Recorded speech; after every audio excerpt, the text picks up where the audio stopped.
Hey guys, what's going on? It's your boy, the Mad Kaido, and up here today I thought I would actually do the full review of the XS3.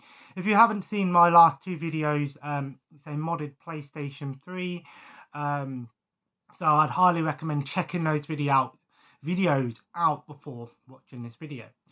I wanted to start off by saying that X Emulation do a great job. I've had no problems with any of their things that I've ordered. Now, the XS3, what stood out to me about the XS3 is because I was starting to get into PlayStation 3 collecting, but because I've sold off all my PS2 and PS1 games and stuff, I just wanted to have a system where I could just play these games, no problem, which is really nice, and I'm happy with it so far. Now, there are some things on here that work really well. There are some things that perhaps are a little bit touch and go. So the first thing I want to start off by saying is the save feature. Not a lot of people are aware that the PS3 could actually create both PS2 and PS1 memory card, whether or not you had a PS2 model, because you can still buy PS2 games digital on the PlayStation Store. So anytime I've used Webman, which is the files that have the PS3, PS2, PS1 stuff, they seem to work no problem. You just click on the game you want, hit the game you want, and it will boot up the disc, and then it will work no problem. Which is really nice. I haven't really used Multiman because I actually found Multiman, even though it might look a little bit better, I found Multiman to be quite slow and quite buggy as well. It actually crashed a couple of times and I had to reset the PlayStation. But with Webman, I've had no problems. They seem to work really well. I haven't really I don't think I've played a PS3 game yet on here, but PS1 and PS2, I've had no problems with. But going back to that save thing, so in order to save your games using the PS1, you need to go on to Save Data, create memory card, either a PS1 or PS2 memory card. And then what you need to do is you need to make sure you slot it in by pressing triangle, and it will come up saying putting slot 1 or slot 2, just like a PS2 or PS1. So not a lot of people are aware of that, so just be careful when you are doing that. One thing I found is it did say something about it in the instructions, but I was a bit confused by it. I find that if I'm going to play a PS2 game, I'll just slot in a PS2 to slot 1, and if I'm playing a PS1 game, I'll do the same thing, slot it into slot 1. Because I also found that a lot of time, even back on the PS2 and the PS1, back in the day, if you had a memory card in slot 2, it wouldn't register it unless you had you were playing like 2-player mode or something like that, like Time Splitters, where you would have multiple memory cards. It doesn't always register it, so always my method is to put it in slot 1. Although there are some things that sort of did concern me, and that is Metal Gear Solid, the original Metal Gear Solid. If you've played Metal Gear Solid, you know what I'm on about, where you needed to put memory card into slot 1, slot 2, or you'd have to boot up a second disc, or multiple disc games. I don't know exactly how it's going to work. I assume you probably won't need to do that because I assume the files are all on one disc anyway. But when it comes to Metal Gear Solid, if you played Metal Gear Solid, you know the boss fight I'm on about with Psycho Mantis, where he asks you, where in order to beat him, you need to put the controller into slot 2. I don't know if it's necessary, but I know it makes the boss fight a lot easier. But with this, I don't think it's going to be possible to do that because I can't take the hard drive out of slot 2. The slot 2 is for the hard drive, and it says never put it in slot 1 or never take it out. So that one sort of had me thinking a little bit. What's it going to be with games that require you to restart the game and stuff like that? Like there was a Sega game where you had to hit restart and it would continue playing. So just be aware of that one when it comes to the save file. But most of the same time, it works great. The PS1 emulation works great. I'm going to try out PS2 game tonight. And yeah, so But I'm happy with that. There is one thing also that's worth mentioning. When you're playing a PS1 or PS2 game, it won't have it in full stretch screen. It will have it in like the like as if you're watching like an old episode of Family Guy on Disney Plus or something, where the screen isn't full. And that's not the fault of the console. That's not the fault of X emulation. I think that's just how it is. It says you can change it using your TV remote, but to be honest, I watch a lot of old TV anyway, so I'm not that bothered about the screen not being full size. Plus, everything's fit on the screen. There's no stretching. One problem I had with my PS2, when I was using the pound cable, sometimes it wasn't centered, and it could be a bit awkward when you're playing certain games. So I'm not too bothered about that, but it is worth mentioning to people that don't like that option. Also with the PS1, there are a few options that you can do. First up, not every game supports this, but analog. So the thing is, there's no analog button on this controller that I use. This isn't the one they gave me. This is just the one that I use because it's my PS4, PS3 controller. Plus, I prefer this. I'm probably going to order another one from Amazon because they're only 20 quid because this one's starting to become a bit dodgy. So I'll probably order another one, maybe with my birthday money. But anyway, so to do it, all you got to do is push the home button and it will come up with the option controller and then go to controller mode analog. Not every game supports this, unfortunately. And there's no way of telling if a game is going to support it without actually trying it first. So you need to basically try. If a game supports it, it will 9 times out of 10 it will just work fine. Other times, if it don't support it, none of the buttons will work. That's a way to find out. Sometimes the analog won't work. That's not the fault of the console. That's not the fault of X emulation. That's just PS1. Unfortunately, not every game did support analog. Because I think the DualShock controller only came out about 5 or 6 years or a couple of years after the PS1. So just remember, the original PS1 didn't have analog sticks. It was something they brought out later on. I think after the PS2 came out, actually. So, but it is nice that it does give you the option to do it, because I know not everyone likes using a D-pad. And I also find this D-pad isn't that great, unfortunately, so maybe I might have to try one of the other PS3 controllers. But it is worth mentioning that it does do that. Although I actually had two games that really confused me. First of all, when I was playing Total Driving, you'd think, oh, you turn the analog stick on, X would be to go. No, it uses up and that to go up and this one to turn. But when I did that, this turning was so sensitive, so I had to use digital mode for that. And when I was playing Micromaniacs, again, it did the same thing. X would be to go, and this button would also be to go and turn. Again, not the console's fault, that was just the game. But I actually found that when I was playing it, it just stopped working. I was using the analog mode, and then all of a sudden it went straight back to digital mode. So again, it could be touch and go with analog mode, but again, I don't think that's the fault of the actual console. I think that's just how the PS3 was, and the PS1 was sometimes with analog, because it wasn't 100% anyway. But yeah, so, but no, other than that, I can't really fault the PS1 stuff or the PS2 stuff, and even the PS3 stuff. Now, the PSP, on the other hand, this is where a little bit of disappointment may come to some people. Me, not so much, because the games that were on there that they gave me, I mean, they look pretty cool and stuff, but at the same time, I was probably like, there's not really going to be anything there that I'm going to desperately need to play. And I know that they also do a modded PS3 and PS Vita anyway, so I might invest in one of them in the future.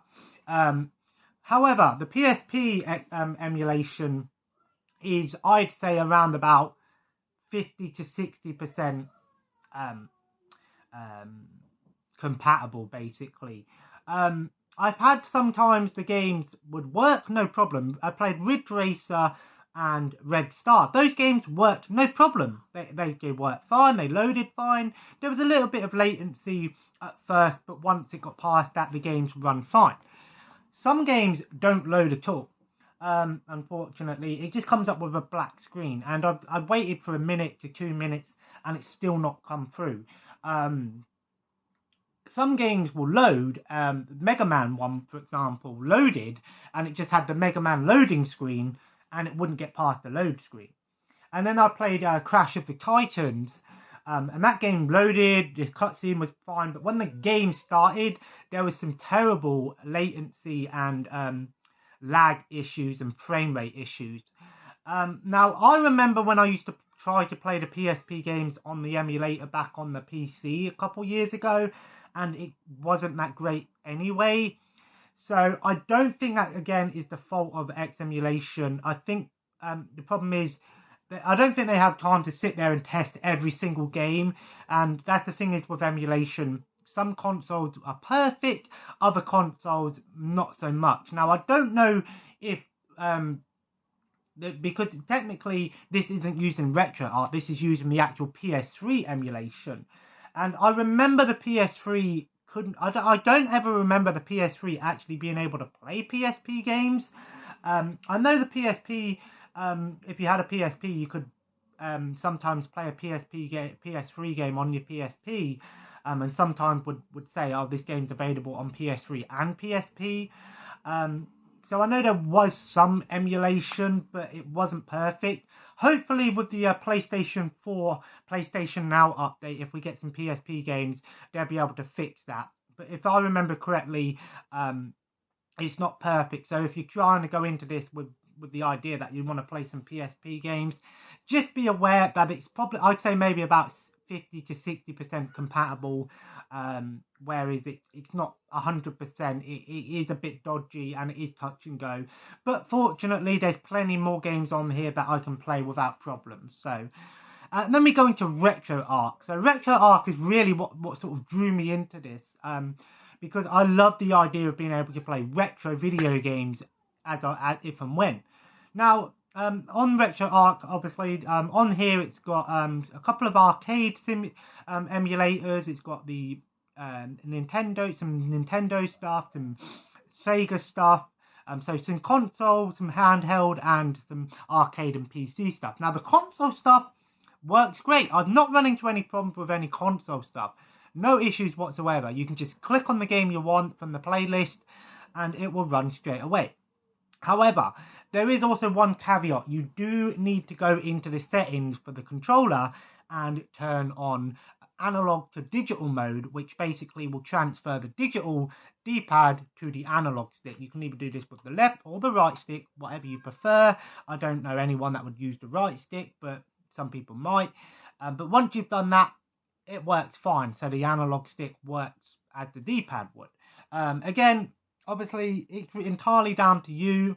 I just prefer using the analog stick than a D-pad, because after a while, D-pad starts to hurt your thumbs. But that works fine. Now, PC and arcade stuff, however, this is where things get a little bit more confusing for me. So PC stuff, so it's got Commodore, Amiga, MSX, that sort of thing. The problem is, they're not up pick and go, unfortunately. They are not pick up and play. Some games might run fine, no problem. Other games, you really need to have a bit of knowledge about the actual system itself, and PC, because as you know, old PCs like Commodores, Amigas, it wasn't a simple put in a game and play it like a console. Back then, you would have to put in input codes and stuff. Sometimes it will, I've not really messed around with it too much, and again, I'm not too bothered because it's before my time and I don't really have much need to play the Commodore versions if they have a console version or an arcade version. And again, the thing is, you really would need a keyboard for a lot of those old PC games anyway, and I assume you probably can input a keyboard in here anyway. Sometimes it will load up no problem. It will have the little screen, boot in, loading game, and the game will run. Other times you'll just get a blank screen or an error screen. Sometimes you might need to push the virtual keyboard button, whichever button it may be on your controller. For me, it's the L1 button. and it might ask you to put in a code or refresh or press F1 space, something like that. For me, that's not really what I want to do, because I don't, that again, these old PCs were very touch and go back in the day. If you owned a Commodore, you probably know what I mean. You know, not every game would work straight away, and you would have to, you know, if you watched AV Gen, you know what he's already sort of talked about, that sort of thing. So if you don't have any knowledge of that sort of stuff, I'd just say avoid using the Commodores and the PC emulators, because it's not really as plug and play as, say, the Sega would be, you know. So that's something that I'm not really going to delve into, but I thought it's worth mentioning. And then we get into the arcade stuff. So they've got, the thing is, on here it's got FB Neo, and then it's got 3 versions of MAME: MAME 2000, MAME 2003, and MAME 2003 Plus. However, some games, like I said with the PC stuff, some games will work no problem. Other games, you need to set the core first. So you need to go into the chords and load chords, and load whatever version of MAME you want it to work. And then there are some games that just refuse to load at all. Again, this isn't the fault of X emulation or the console. As far as I know, MAME emulation and arcade emulation is still something that is being worked on to this day. And unfortunately, you need to know what core goes with the right game. And because there's so many on there, the thing is, unless you actually have extreme knowledge of it, you're not really going to know what's touch and go. I'd say it's probably around about 85% compatible, in my opinion. 9 times out of 10, it will work no problem. Other times, I found when I would load up MAME 2003, it would work no problem. The game would run, they'd play no problem. Sometimes there might be a bit of text, the text would be glitchy, but nothing that makes the game unplayable. To be honest, if you're playing like Turtles in Time or X-Men, does it really matter about the high score? No, you don't care about that. You just want to beat up some foot soldiers or some sentinels, right? When I loaded up MAME 2003 Plus, however, it wouldn't actually register movement. It wouldn't register either the D-pad or the analog stick, even though I've got the setting up. MAME 2000 sometimes would work no problem, but I found that MAME 2003 is the one that worked for me. So again, with arcade stuff, it is nice that it's on there, but it's not 100% compatible. 9 times out of 10, like I said, the games run fine. If you can, sometimes you have to do a bit of messing around. I found that it's more like the 3D games, like the Virtua Fighter, those sort of ones that don't work properly. And I think, again, because you need to have the right versions and the right chords. 9 times out of 10, it's quite easy to figure out. Other times, it don't work, not whatsoever. But the FB Neo, on the other hand, doesn't work at all for me. None of the FB Neo games work at all. And I'm not entirely sure why. But all in all, Retro runs fine for the most part, and to be honest, I'm not bothered about the PC stuff, and because there's so many versions of the arcade games, if one version don't work, there's probably going to be another version of that game on there. So let's say you wanted to play, I don't know, Contra, for example. If the version you loaded up, Contra Rev A, for example, didn't work, there's going to be like Rev B, or the Japanese version, or the European version. So there's going to be multiple versions of the same game. So if one don't work, one of them probably will work. So it's really touch and go. But nothing that's going to make you get really frustrated. Another thing I just thought I'd mention with RetroArch is I've had it crash a few times. Mainly when I'm trying to... sometimes when you load up a game, it might take a couple of seconds for it to load. Sometimes it might crash. Other times I've also found that if I'm scrolling through the list really quickly, it will close RetroArch. And again, I'm not entirely sure why it's doing that. It only happens when I'm scrolling really fast. So it is a bit annoying if you're trying to find your favourite game. I find that your best bet is to just gently tap the D-pad and maybe go up a couple of 1, 2 or 3 at a time, rather than just going straight down. But all in all, I think the XS3 is a great piece of kit. And I'm enjoying playing the stuff on here. I haven't really dedicated any time to playing a full game yet. And that's the exciting part. I'm still profiling the games at the moment as well. So yeah. But anyway, guys, I hope you enjoyed today's video. I'm going to give the XS3 a good 9.5 out of 10. It is an amazing piece of kit. You know, it's got a few issues here and there, but again, I don't think that's the console's fault or X Emulation's fault. I just think that's emulation in general. It's not perfect, unfortunately, so there will be a few issues here and there. And unfortunately, unless you really know your stuff, that it's best to just leave it. So I'm not really going to try and fix stuff that doesn't work. If it don't work, you know, and it's just a cheap arcade game, it don't bother me that much. And as always, guys, feel free to comment below. Let me know, are you interested in getting a modded system? What do you think about modding? What do you think about emulation? You know, I did get a comment on my digital gaming video. When I said, you know, people that, oh, what are you going to do when you've got no internet? I've never had a problem running a game without internet, to be honest. So, you know, when I said digital games, I meant like the modding side of things. But yeah, so anyway, guys, and subscribe if you haven't already, and join the family. I think me and my partner are going to be moving these bookcases around, so the DVD collection is going to be moved around. I think we're going to move some stuff downstairs, move one of these bookcases into my son's room. I've got to start moving stuff around and making space for the baby and stuff now, which I did say that's why I haven't, you know, set up my DVD collection to the full review. But tonight I'm also I'm gonna start my Looney Tunes collection, so there probably will be a review on this coming soon.